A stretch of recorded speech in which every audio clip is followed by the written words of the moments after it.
Hello friends, நான் அஸ்வின் பாபு. இன்றைக்கான வீடியோவில் தமிழ்நாட்டில், அதுவும் நம்மளுடைய தஞ்சாவூரில் நடந்த ஒரு கொடூரமான படுகொலையை பற்றி தான் பார்க்க போகிறோம். சில பேருக்கு இதை பற்றி தெரிஞ்சிருக்கும். இது எதை பற்றினா கீழ்வெண்மணியில் நடந்த ஒரு படுகொலை. சில பேருக்கு இதை பற்றி தெரிஞ்சிருக்கும். தெரியாதவங்களுக்கு இது தெரிஞ்சுக்கோங்க. நம்ம நாட்டிலையும் இது மாதிரி நடந்திருக்கு. நம்ம தமிழ்நாட்டிலேயே இது மாதிரி ஒரு கொடூரம் நடந்திருக்குன்னு கொண்டு போய் சேர்க்கணும். தெரியாதவங்களுக்கு இந்த வீடியோவை ஷேர் பண்ணுங்கள். பட் அதுக்கு முன்னாடி இந்த மாதிரியான விஷயம்லாம் நீங்கள் தெரிஞ்சுக்கணும். கரண்ட் அஃபேர்ஸ் தெரிஞ்சுக்கணும், ஹிஸ்ட்ரியில் நடந்ததெல்லாம் என்னன்னு தெரிஞ்சுக்கணும், ஜென்ரலாக நாலேஜ் உங்களுக்கு தெரியணும் அப்படின்னா சப்ஸ்கிரைப் பண்ணி சப்போர்ட் பண்ணுங்கள். இந்த வீடியோக்குள்ளே இப்போ போகலாம். வாங்க வீடியோக்குள்ளே போகலாம். ஓகேங்களா? ஃபஸ்ட்டு, கீழ்வெண்மணியில் 44 பேரை கொன்று புதைச்சிருக்காங்க. ஓகேங்களா? அது எப்படி நடந்தது, ஏன் நடந்ததுன்னு டீட்டெயிலாக சொல்கிறேன். ஃபஸ்ட்டு ஒரு ஸ்டோரி மாதிரி சொல்ல பார்க்குறேன். ஓகேங்களா? ஃபஸ்ட்டு என்ன நடந்ததுன்னா, அங்கே தலித்தின மக்கள் ரொம்பவும் கஷ்டப்படுறவங்க விவசாய வேலை செஞ்சு அன்றாட கூலிக்கு வேலை செஞ்சுக்கிட்டு இருக்காங்க. பெரிய லேண்ட்லார்டு இருக்கார். அந்த லேண்ட்லார்டு கிட்ட போயிட்டு தினசரி வேலை செய்வாங்க. அவங்களுக்கு ஒரு கூலியாக ஒரு படி 2 படின்னு ஒரு நெல்லை கொடுத்து அனுப்புவாங்க, அந்தந்த குடும்பத்துக்கு ஏற்ற மாதிரி. அது அவங்களுக்கு பத்த மாட்டேங்குது. ஆனால் அவங்களுக்கு வேறு வழி கிடையாது. அவங்களுக்குன்னு பெரிய லேண்ட் கிடையாது. அவங்க தனியாக கல்டிவேட் பண்ணி சாப்பிட முடியாது. அன்றாட அவங்க தர படியில் தர ஒரு படி 2 படி தர அந்த நெல்லை வச்சு தான் இவங்க இடிச்சு அவங்க ஏதோ ஒன்று செஞ்சுக்கிட்டு சாப்பிட்டுட்டு இருந்தாங்க. அந்த மாதிரி நடந்துக்கிட்டு இருக்கும்போது இவங்களுக்கு பல காலமாக இதை கண்டினியூ பண்ணிகிட்டு இருக்காங்க. ஆனால் அவங்களால கண்டினியூ பண்ண முடியல. ஏன்னா ரொம்ப வறுமையில் எத்தனை நாள் வாழ முடியும் அப்படின்னு சொல்லிட்டு போய் லேண்ட்லார்டிகிட்ட போய் இன்னும் கொஞ்சம் எக்ஸ்ட்ராவாக கொஞ்சம் பணம் தாங்க, கொஞ்சம் நெல்மணி தாங்க அப்படின்னு கேட்டாங்கன்னா அடிக்கப்படுறாங்க, துன்புறுத்தப்படுறாங்கன்னு தெரிஞ்சுக்கோங்க. இந்த மாதிரி நடந்துக்கிட்டு இருக்கும்போது சரி ஓகே, அவங்க வேலை மட்டும் இந்த லேண்டில் மட்டும் தான் வேலை செய்கிறாங்களான்னு கேட்டால் கிடையாது. அங்கே வேலையை முடிச்சுட்டு அவங்களுடைய பணியாளர்கள் எல்லாருமே என்ன பண்ணுவாங்கன்னா, அந்த லேண்ட்லார்டோடைய வீட்டுக்கும் போயிட்டு அங்கே இருக்க பாத்ரூமை க்ளீன் பண்ணுறது, அங்கே இருக்க ஒட்டணைகளை க்ளீன் பண்ணுறது, அந்த ஒரு தாழ்த்தப்பட்ட வேலையாக பார்க்குறதா மட்டுமே அவங்களுக்கு எல்லாருமே கொடுக்கப்படுது. அவங்க எதாவது எதிர்த்து கேள்வி கேட்டாலும், ஏதாவது சின்ன தப்பு செஞ்சாலும் கொடூரமாக தண்டனை கொடுக்கப்பட்டிருக்கு. அந்த தண்டனைகள்லாம் எப்படின்னு பார்த்தீங்கன்னா, கழிவுகள், இந்த மாட்டுடைய கழிவு, இந்த சாணத்தெல்லாம் இருக்குது இல்லைங்களா, அந்த சாணியை கரைச்சி வாயில் ஊற்றுறது மட்டும் இல்லாமல், அந்த மாதிரி பண்ணுறது மட்டும் இல்லாமல் சவுக்கடிகளும் கொடுக்கப்பட்டிருக்கு. இதெல்லாம் எப்போன்னு பார்த்தீங்கன்னா, நம்மலாம் நார்மலாக நினைக்கிற மாதிரி சுதந்திரத்துக்கு முன்னாடி பிரிட்டிஷ் காலத்துலேயே நினச்சிங்கன்னா கிடையாது. இப்போது ரீசெண்டாக அண்ணாதுரை காலத்தில் 1968 தான் இதெல்லாமே நடந்திருக்குன்னு தெரிஞ்சுக்கோங்க. ஓகேங்களா? ஸோ அந்த மாதிரியான கொடூரங்கள் நிகழ்த்தப்பட்டுக்கிட்டு இருக்கு. அவங்களால வெளியில் போராட முடியல. ஏன்னா தன்னுடைய தினசரி வாழ்க்கைக்கு சாப்பிடவே அவங்களுக்கு எதுவுமே கிடையாது. அவங்க எப்படி மிகப்பெரிய போராட்டத்தை இந்த லேண்ட்லார்டை எதிர்த்து பண்ண முடியல. அப்போ தான் இங்கே என்ட்ரு ஆகுறாங்க. யார் என்ட்ரு ஆகுறாங்கன்னா, சிபிஐ. சிபிஐ யாருன்னு பார்த்தீங்கன்னா, கம்யூனிஸ்ட் பார்ட்டி ஆஃப் இந்தியா. கம்யூனிஸ்ட்னா யாருன்னு சில பேருக்கு தெரிஞ்சிருக்கும். நான் சின்ன ஒரு இன்ட்ரோ கொடுத்துட்றேன்.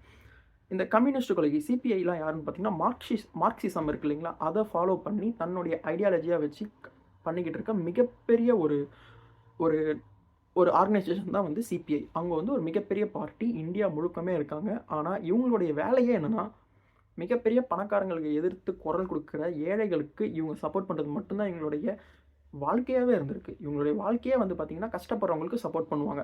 ஓகேங்களா? இங்கே காத்தமுத்துன்னு அந்த டைமில் ஒரு லீடர் இருக்கார், சிபிஐ தமிழ்நாடை சேர்ந்த ஒரு லீடர்.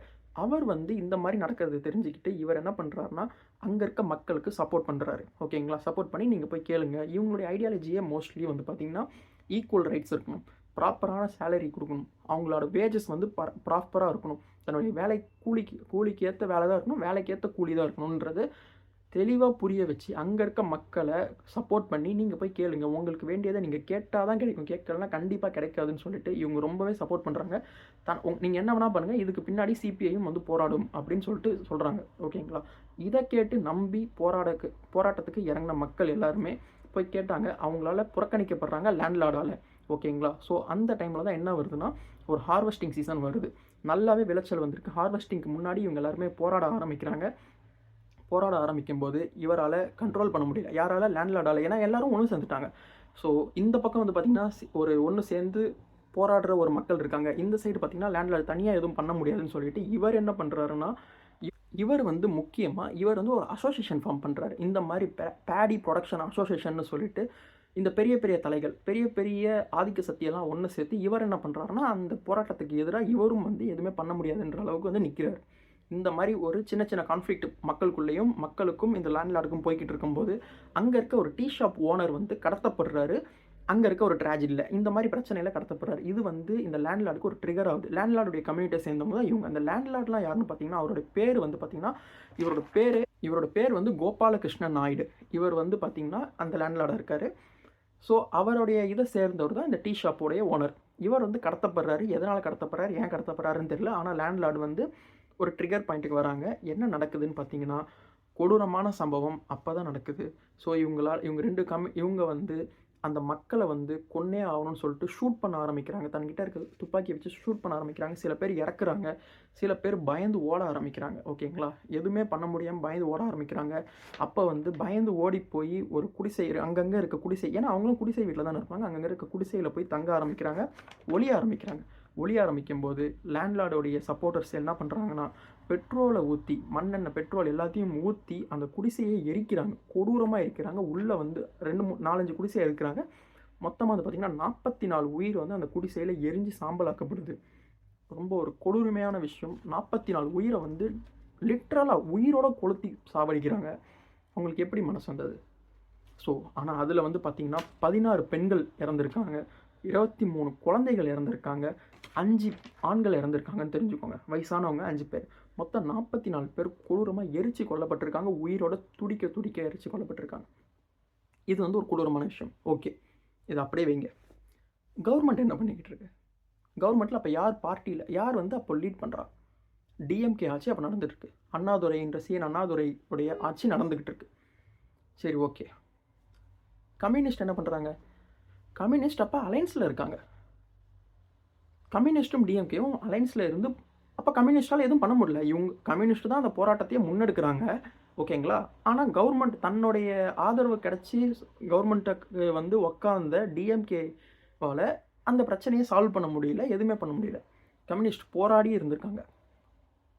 சரி, ஓகே, இது அப்போ தான் நடந்தது அப்படின்னு சொல்லி விட்டுடலான்னு பார்த்தா, இப்போ என்ன நடந்துக்கிட்டு இருக்கு? 1986 நடந்த அதே டைம் பீரியடில் அதே கம்யூனிஸ்ட் டிஎம்கேவோட சப்போர்ட்டில் இருக்காங்க, டிஎம்கே கூட தான் இருக்காங்க. டிஎம்கே தான் ஒரு பார்ட்டியை வந்து லீட் பண்ணிக்கிட்டு இருக்காங்க. அவங்க தான் ஆட்சியில் இருக்காங்க. 2026 என்ன நடக்குது? 25 என்ன நடந்துச்சு?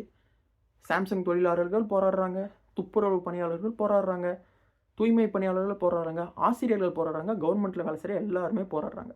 என்ன தீர்வு கிடைச்சது? கம்யூனிஸ்ட் அப்புறம் எதுக்கு தான் அலைன்ஸில் இருக்காங்க? டிஎம்கேவும் கம்யூனிஸ்ட்டும் அலைன்ஸில் தான் இருக்காங்க. அப்பையிலேருந்து இப்போ வரைக்கும் என்ன பண்ணுறாங்கன்னா, பெரிய ஆதிக்க சக்தியால் கீழே இருக்க மக்கள் நசுக்கப்படுறாங்க. தனக்கு வேண்டிய கூலியும் வேலை உயர்வும் பண உயர்வும் எதுவுமே கிடைக்கிறதில்ல. கஷ்டப்படுறவங்க கஷ்டப்பட்டுகிட்டே இருக்காங்க. இப்போ வந்து சரி, அந்த பிரச்சனைக்கு வருவோம். அந்த இதில் வந்து பார்த்திங்கன்னா, அந்த மக்களுக்கு தீர்வு கிடைச்சதா, நீதி கிடைச்சதுன்னு பார்த்தா கிடைக்கல. ஏன்னா லேண்ட்லார்டு வந்து என்ன பண்ணுறாருன்னா, அந்த சொன்ன இல்லைங்களா, அந்த ஒரு கோபாலகிருஷ்ண நாயுடு வந்து லீகலாக வந்து ப்ராப்பராக வந்து அவர் வந்து இந்த இதில் இன்வால்வ் ஆகலைன்னு சொல்லிட்டு கோர்ட் வந்து சொல்லப்படுது. சில ஃபைன்ஸ் மட்டும் போடுறாங்க. அவங்களுக்கு வந்து ஒரு போராட்டத்தின் சின்னமாக தலித்துடைய போராட்டத்தின் சின்னமாக இது நடக்குது. யாருமே எதுவுமே பண்ணலை. சரி, ஓகே, அப்போ நடந்தது ஓகே. இப்போ வரைக்குமே அந்த போராட்டம் அங்கங்கே நடந்துகிட்டு தான் இருக்குது. யாருமே எந்த சொல்யூஷனும் கொடுக்கல. ப்ராப்பராக அவங்களுக்கு தேவையானது போய் சேரவும் இல்லை. இதெல்லாம் எப்படி யார் வந்து சொல்யூஷன் கொடுப்பா, யார் கேட்பா? ஓட்டு போகிற நம்ம தான் கேட்கணும்.